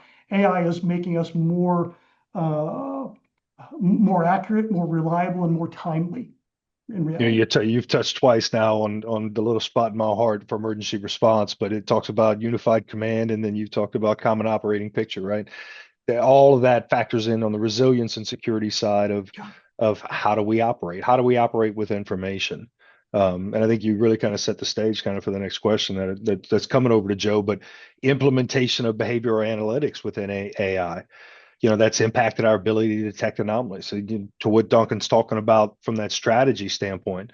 So where are you seeing on your side of the house from particularly with Axis, but in your space across the industry, that's really kind of improved that situational awareness, whether it's in a SOC, whether it's in a standalone operations, pivoting off of Duncan's point, Joe, what do you see where these analytics and both from the behavioral standpoint and the AI have kind of added that value? Yeah, so I mean the higher precision anomaly detection is probably the best. We're able to dwell down and really look at what a normal pattern was and any deviation from that. And there's companies that are developing software that do a really good job of that. One instance is the implementation of AI reduces false alarms. An aerospace defense contractor, achieved 92% anomaly detection accuracy, which is huge. That's Yeah. been the Achilles heel of analytics in the past is the false alarms. So AI implementation with analytics is reducing those false alarms considerably, right? Improving the operational efficiency. And then I think really context scene understanding using visual language models. It interprets scenes more like a human, and they're developing models that do that. Humans, we don't want to take the human aspect out of AI. We want to teach AI some of the human aspects so we don't lose that in the transition over. So yeah, all this amounts to a lot quicker decisions, real-time dashboards, just more efficiency and resiliency being built in. No, I think that's right. I mean, when we look at all of the assets that we have, Joe, I'm going to add one more on it, and I'll probably pitch this to the larger group as well. The scalable surveillance and remote facilities. So we take all that information coming in, but how do I get some of these technologies out to my remote areas? The upstream, it could be out in the patch, right? The downstream, it can be remote terminals, remote elements of a large refinery, or even a smaller operation. Kind of how do we make that deployment of those technologies scalable to where we are able to get that into used to be the dark corners, right? The things we didn't talk about. Like I've got a great program, just don't look over there. How do we get to those areas and bring light to it and integrate that? Yeah. So, you look at what we're doing now with AI and on-prem. How do you you scale that and get it out to remote? So more people are looking at cloud aggregation. Mm-hmm. Behavioral aware analytics layered to existing camera infrastructure. You've got edge plus hybrid, as I mentioned. You're looking at layer intelligence on existing cameras, using both analytics instead of motion detection, cuts down on a lot of the anomalies that are false. Centralized remote operations, and I spoke of that a little bit earlier, just the ability to as you're segmenting different components, to segment the centralized remote monitoring systems gives human operators the ability to validate high concerned events quicker. Yeah.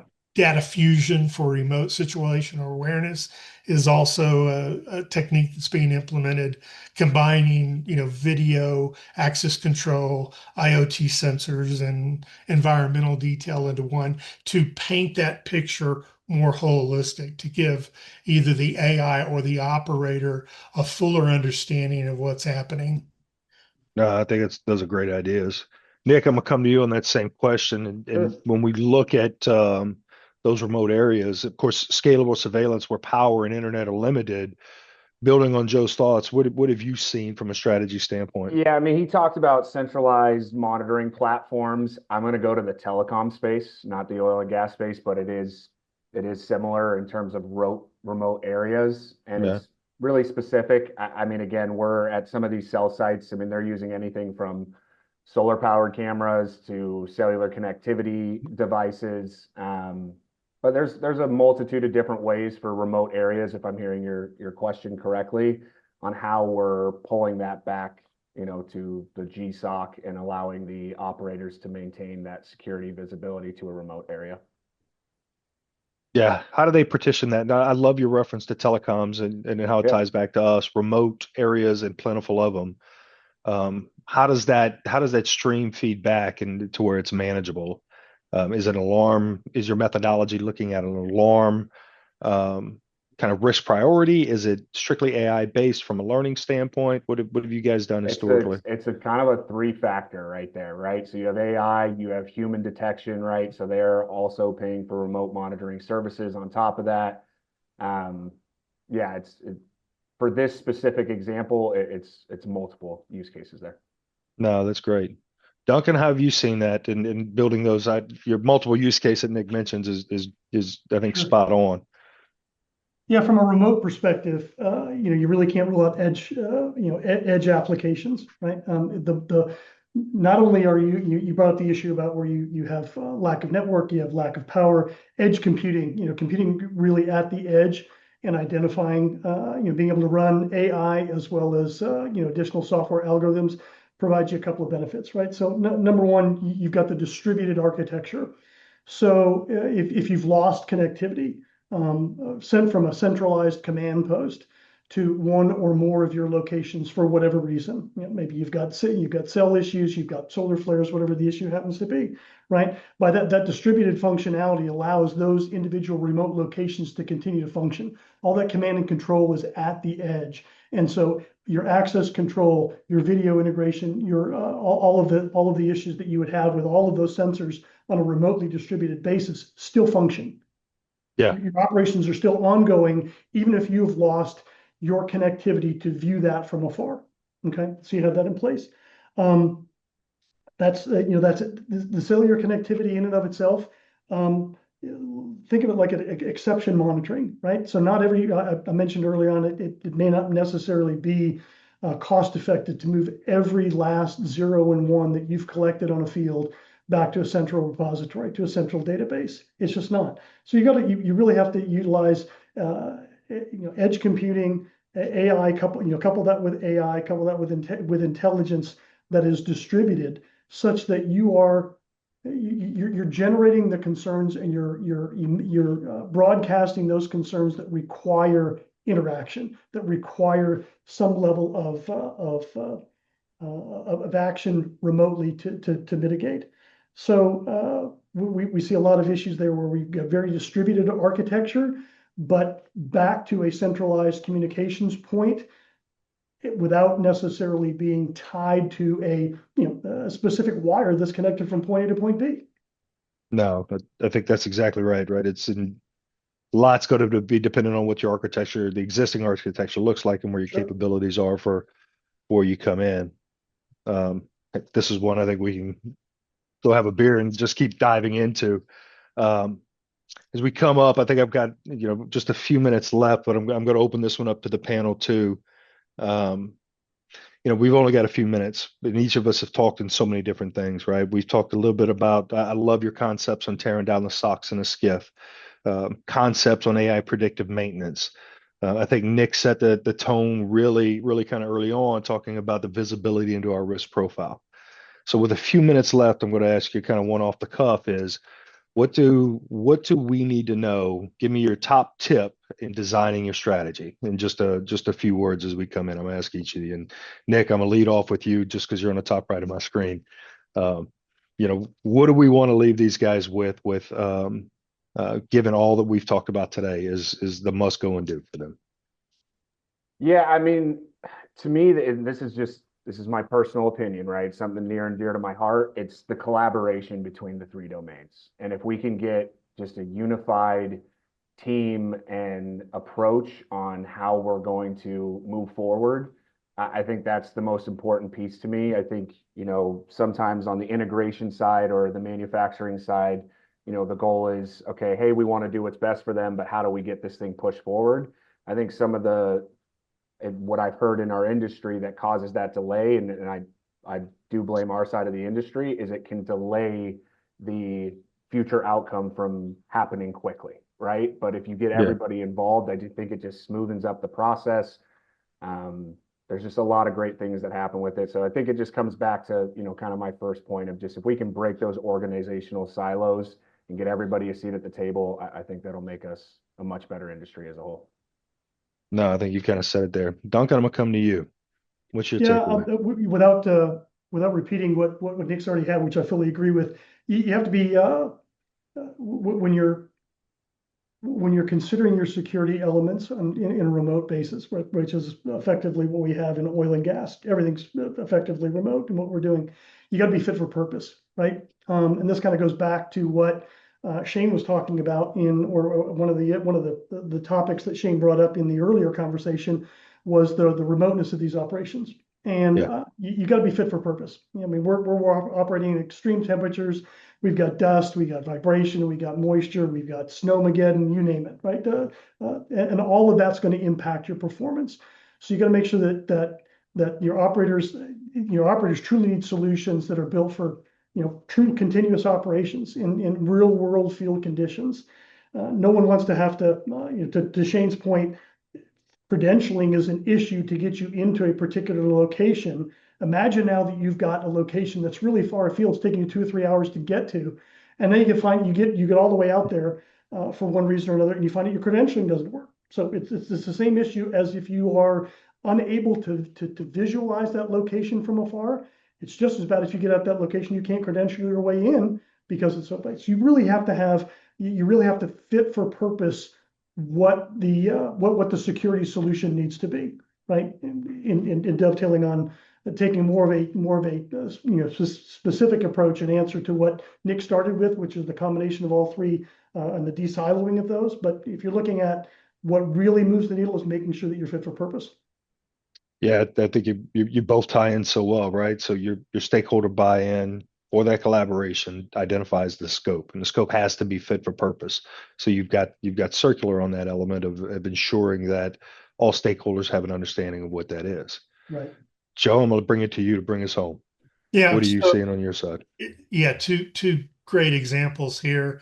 Um, my tip would be for stakeholders to uh, open their mind a little bit. We're seeing technology increase at light speed, and technology is really the pull through for applications and solutions. So, what they purchase today or what they're implementing today, really, they need to have the foresight to understand, hey, in 2 years, is this going to be adaptable to new technology, right? And so many times we look here and we don't look out and say, maybe I need to spend a little bit more money now in my solution because in 4 years I won't have to rip that out and put something new in.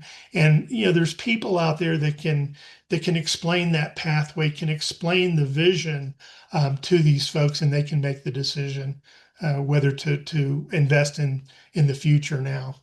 My mind goes to the great Betamax VHS debate from the 80s, right? But I think you're right. I think each of these fit, and as unscripted as it was, I don't think I could have scripted the responses any better. That collaboration between the silos, identifying the scope that's fit for purpose, but ensuring that fit for purpose is scalable for future solutions. I think each of you brought that in, and that really sets up this, the theme of this entire panel being, what are our strategies for this? And there are a million solutions out there, right? We've talked about some of them already and how we get there. But I think if we take those kind of 3 points together, that really sums up the panel here, and a great takeaway for those listening in. So I thank you each for the insights in that, and I'm gonna ask any last questions or advice before we turn it over to Courtney. Not this side. Appreciate the opportunity to get together. Yeah, but thank you guys for the insight and the time. And Courtney, I believe we're on schedule, and I'm gonna turn it over to you. We are. Thank you guys. And thank you, Andy, for that recap as well. I don't think I need to recap it again because you did it so well and I couldn't have done it any better. I'd like to invite all of our speakers and moderators on for a Q&A section of today's event. So if you have any questions, please use the Q&A function. It should be at the bottom bar of your Zoom kind of control panel. So please start submitting questions if you have any. I'm going to use moderator's privilege to ask both Andy and Matt a brief question since they were both moderators today and didn't get to participate in much of the answering of their own. So, Andy, I'll start with you because you're coming off hot from the last section. Based off your experiences, based off, what we just talked about in the last panel, what technologies are essential for infrastructure resilience? And I know that's a broad question, so feel free to take it wherever you want. Well, then, like I said, we can go have a beer and talk about this for hours too. I think really when we start looking at, what's foundational, it comes to the early understanding of what is our risk. Each operation has an element. So the platforms that we use, either for our access control and our camera solutions, should be integrated. So we start there. But I think what's coming in the future, we're seeing just a range of things coming both on the physical security side and the OT IT side. So one of the things that we're continuing to watch grow, and this kind of outside the cyber physical, but is in the drone space. So UAS technology that's coming in, you're looking on the geopolitical or the global platform, what those represent, and TTPs that delivered in Ukraine. We're seeing them more in Iran. When does that come home to the home front, particularly in oil and gas? So our ability to be able to detect those activities coming around, and eventually, maybe one day be able to mitigate it, or some technologies in the future. So that's one you keep that kind of left eye on. But blocking and tackling, you have to have reliable access control, and reliable cameras. And kind of in that theme of it is it's not just a bunch of cameras on the wall. It's got to be able to be an information resource for me. So on the access control side, there's a constant need for reports interfacing with cyber and the IT under NIST. It's the ability to be able to source to the right people. What's our frequency of people rejected access requests? Who has access to our networks? Instead of manually creating all those reports, being able to automate that to the right people so that we get the responses back. So now it's a force multiplier for who I've got and what I've got either in my SOC or in my operations. Likewise on the camera, the analytics piece coming in, we've talked about it at the edge, but also how we integrate that into my legacy platform so that I can take AI and import that. These are the things that I look, sitting on my floor, what's happening from an enterprise standpoint, ensuring that my operations guys have the right tools in place. So those are just some of the kind of solutions. I go to blocking and tackling always, but also what's on the horizon there. Yeah, thank you for that. And Matt, I haven't forgotten about you, but I want to take one thing that Andy said and expound on it a little bit. I mean, Andy, you talked about that a lot of these products are really to mitigate your risk, help understand your risk. So, what makes a product or a service, something that operators know they can trust? What makes that kind of vendor trustworthy from the beginning? And this is, Andy, you could start, but it's open to the floor. Yeah, from a trust standpoint, Hmm. it's a slow progression. But one of my early integrators, he said, you want to be looking at cutting edge, but not bleeding edge. And so finding trust in that solution is also talking with our integrator and seeing where it was deployed. Talking to people that have deployed similar technologies and kind of what's their experience. Some things are great from the user experience, but the maintenance and technology aspect is just absolutely burdensome. So there's a balance in that. So it's understanding that and become collaborative on making that decision. So use cases are critical. A slow progression towards it. You're not going to rip out a system and install a new one. It's not my iOS phone upgrades overnight. Now suddenly things don't work. I can't even take a risk like that for a much larger operational platform. So I think trust is a slow established element, but having an honest relationship with your integrators, your designers starts with that, and being able to talk through those providers and see where it's been successful and be able to understand what those impacts are. That's the short version of how we establish trust. Yeah, I'd argue the use case, right? So if you have a particular use case, you should be looking for a use case that's very similar to that you're trying to solve, right? Yeah. Because now you know that solution has been employed, has been effective, has been is cost effective as well as operationally effective for that case. It ought to be replicatable for your case as well. So that's a great point, Andy. The use case and the replicability of that. We had a question that just came into the chat. Actually, I think Joe, you'll probably be best to start this off. But how is the industry looking at solving for the drone threat in these facilities? Yeah, great question. And it's changing Yeah. every day just based on what's happened in the last couple months. So um, there's technology to break down a drone detection. I'll talk about the ecosystem that's really important for the whole solution of drone detection. So you have manufacturers that have the sensors, they have the daylight cameras, they have the thermal cameras that act as a verification on that radar signature. Now some drone companies rely strictly on the radar to do the tracking, which is great, but you have to have the ability, especially if you're looking long distances, for that positioning. So that camera sees what it needs to see in a center frame at all time. That involves gears and pan and tilts and positioning. Some manufacturers use a software implementation for analytics. So the radar detects a drone coming in. The camera will slew to queue. It will acquire that target, and the analytics will take over and do that tracking. With that, you can implement some other strategies.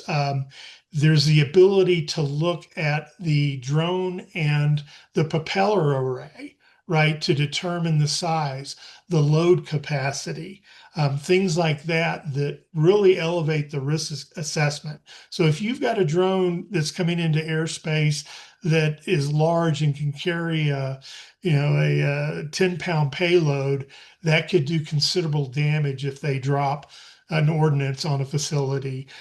Likewise, if you have a small drone that's looking for just surveillance, just kind of scouting things out, that threat assessment's going to be a little bit lower. So the ability to distinguish between those two and everything in between will give that risk assessment in real time more accuracy and more options for reaction to that. Also, the ability, the RF identification is crucial to know who's flying the drone from an ID standpoint, Nope. the lat and longitude of where it came from, the tracking. This is all software implementation that we can put in to give us additional information. Like I said, with AI, this is all data that can be captured, analyzed, and modeled. So if you see a repeating drone come in that fits a profile that you've analyzed, that gives you even more predictability. It's a multi-sensor approach, right? It's much like the Navy utilizes. I use that as an example. The Navy utilizes for sub hunting, right? When you've got a known signature, that's just one input, right? When you have a known signature and you can compare it against that pilot structure, you understand exactly what it is you're looking for. So when you're looking at it, if you get a large drone with multiple propellers or multiple rotors on it, that's a different acoustical approach than what you would have from a small, I bought it wherever for the kids approach, and you can use that as one discriminatory factor. The visualization, as Joe brought out, is a second discriminatory factor. Third is the RF signal, where those come about. So there's a multitude of factors that come in, and thank goodness we don't have to feed all of those three different streams into a SOC and have three different individuals analyzing those. We're utilizing software as well as AI to determine what that true threat looks like. Yeah. I would just like to offer too that the counter UAS mission is continuously evolving.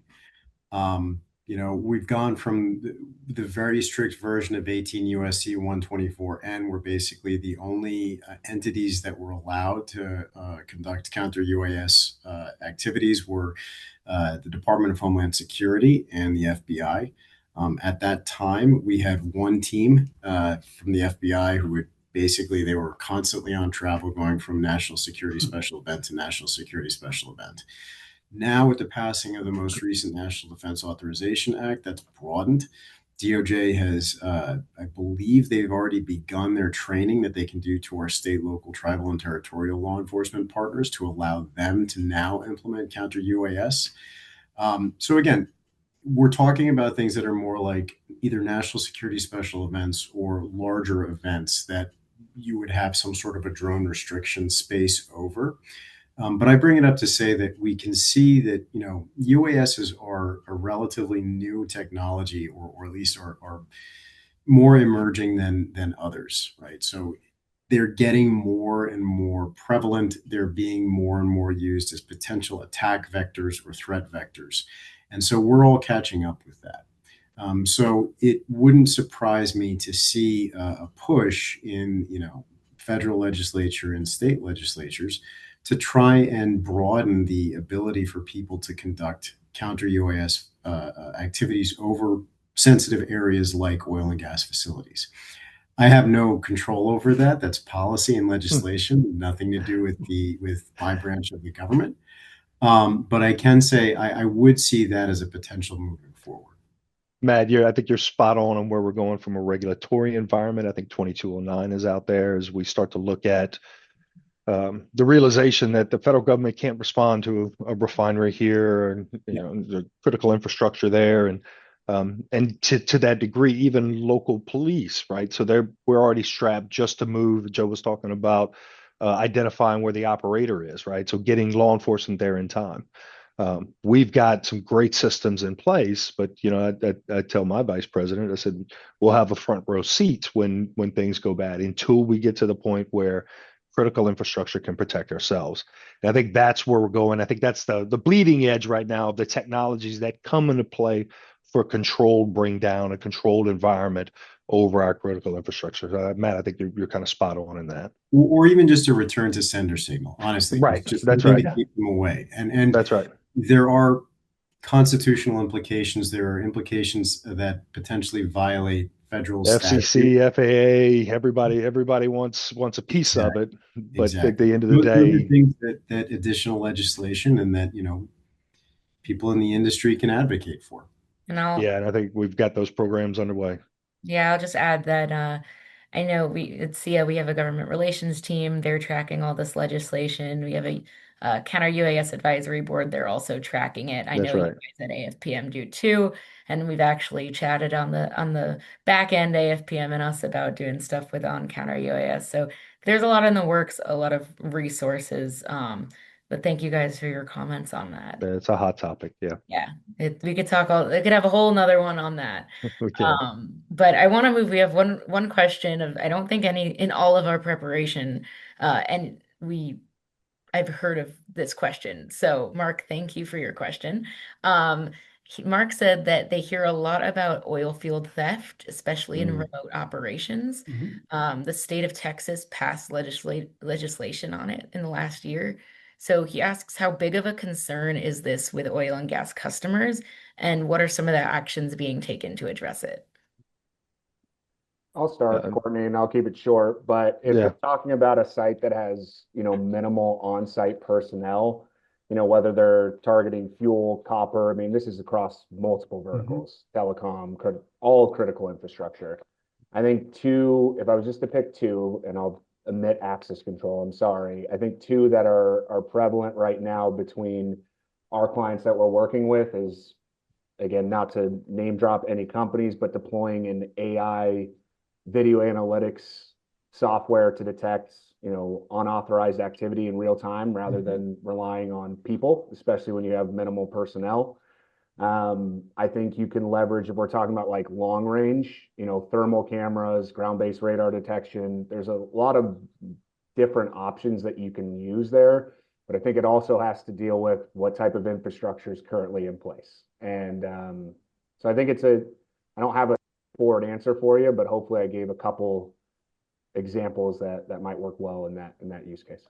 yeah, you kind of spot on, and federal government's already got one. There is existing legislation or regulation under Title 18 that impacts oil and gas, right? I think there's a dollar value tied to it, and if I'd have thought about it, I'd have it more readily available. But any law on that, particularly with critical infrastructure in Texas, is there. It's going to vary. It's going to vary by your location. It's going to vary by, kind of what Nick said on what's there as well.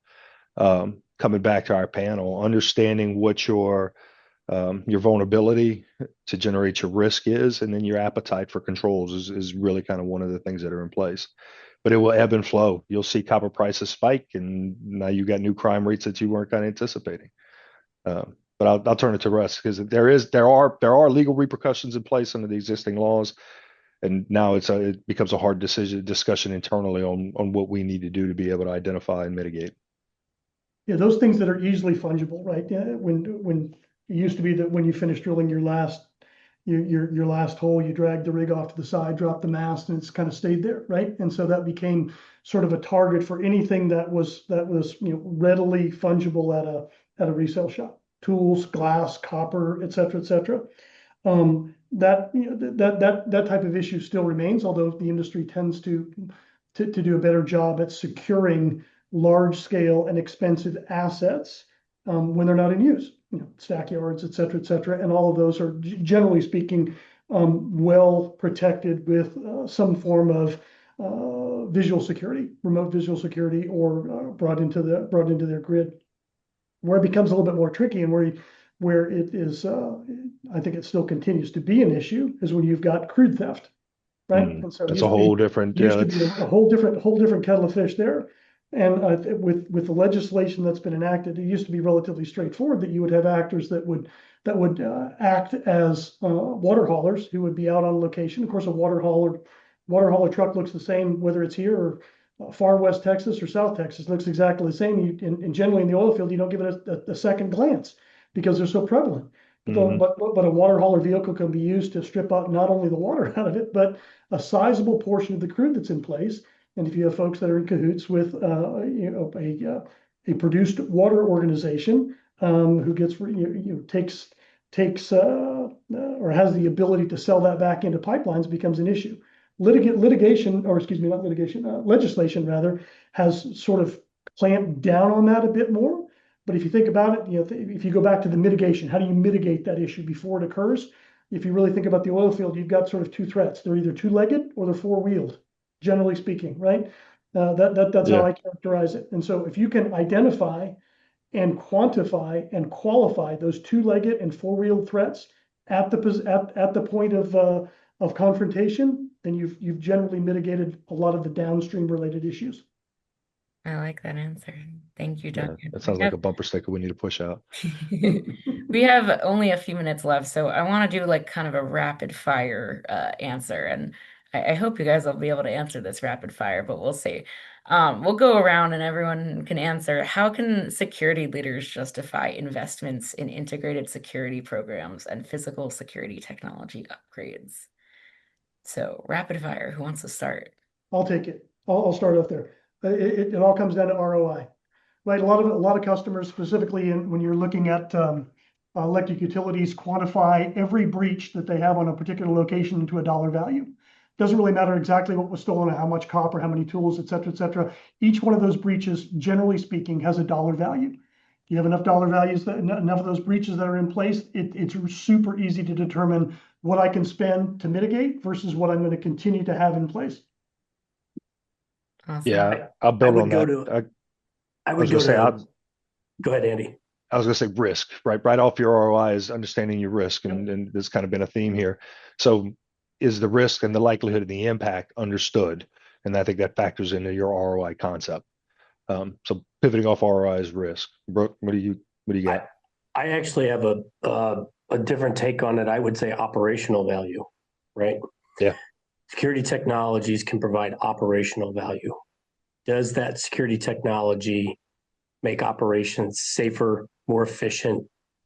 Does it hit a compliance node? All of those things. So the risk is real, right? Obviously, but can we check more than two boxes? Can we check three? Mm-hmm. Right? Can we check a fourth box? Does the three departments or four departments have gain value from that new technology versus just security and cyber? Nick, I'm gonna go to you next because I know you have a hard stop at 3. No, I mean, honestly, I love what Brooke just shared, but I would have stated something very similar to what Duncan said. So ROI is going to be my answer. That's what I hear the majority of the time. Can I give you one more? We're gonna go around. We're gonna go around. We'll have Joe and Shane, and then Matt, and then if we got another second, all you. Thank you, Courtney. Thanks, Andy, for moderating. Absolutely, Nick, enjoyed it. Thanks, Nick. So I can jump in and give my perspective on the question real quick. It's all a matter of risk reward, right? And that risk reward is changing, going down, and the reward is accelerating. So the CTOs are looking at this going, okay, now it makes sense. In the areas that we're predominantly looking at new technology, obviously physical security, but operational trend analysis using same core competencies is rapidly developing through AI and the abilities of AI. The third is health safety, which is a huge consideration for any company to get predictive stance on accidents, because an accident will shut down a plant immediately. So anything that affects an unexpected shutdown, they're developing, and we're developing technology to help prevent that. Yeah, and I'll just say I think ROI, I mean, Duncan, you kind of just encompassed everything we could say. I mean, that could really go into ROI, right? And absolutely like tying these things to these other kind of operations and departments that can be huge, trying to sell it internally. And I think to touch on what the last panel was talking about, where, it's great that, okay, great, you got the budget now and you can, implement this new technology. But if we're looking at another 3 to 5 years from now, and it's not scalable anymore, or it can't be built upon, then, that's not going to be very helpful. So kind of ensuring that, you're looking at the roadmap when you're making those decisions and can kind of point out, hey, this investment is going to do this, and then 5 years from now, it can continue to scale and can continue to grow. Those things are very useful. Yeah, it sounds like it, the risk and the reward. Brooke kind of mentioned that as well, is, where's the value add across that spectrum tied to the risk? I think Joe sums it up to capture a lot of that. Matt, you have an answer to this one?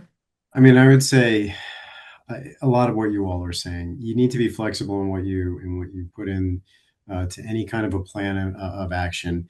But when it comes down to it, from my perspective, and this is somebody who's never been in the private sector, but from my perspective, an ounce of prevention is worth a pound of cure. Yeah. You could be concerned about your company's next next quarter or next 2 quarters, but if that's all you're concerned about, you're going to lose your company in about 5 years.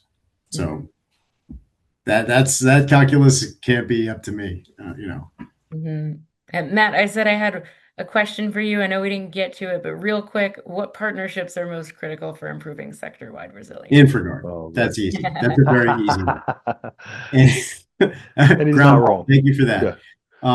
But no, seriously, InfraGard is a fantastic program. I didn't know much about it before I became the coordinator for the field office. I really feel that it is one of the easiest things you could possibly do. If you work in critical infrastructure in any way, shape, or form, if you go to infraguard.fbi.gov or just search up InfraGard, drop your application today. We have so much information in our investigative files, and it's great for things like prosecution. It's great to make sure that we hold the bad guys accountable, but we can't use it in a proactive way with everybody. If you're an InfraGard, you're a vetted person, and we can share that information with you. We can tell you about the trends that we're tracking right now. But the only way you can do that is to be a member. You got to be a U.S. citizen. You got to be over 18. Can't be a felon. Can't be a terrorist or a spy. That's a pretty low bar. So if you are okay with all of those things, go to infraguard.fbi.gov and drop your application today. And I'll say we've been talking a lot about prevention.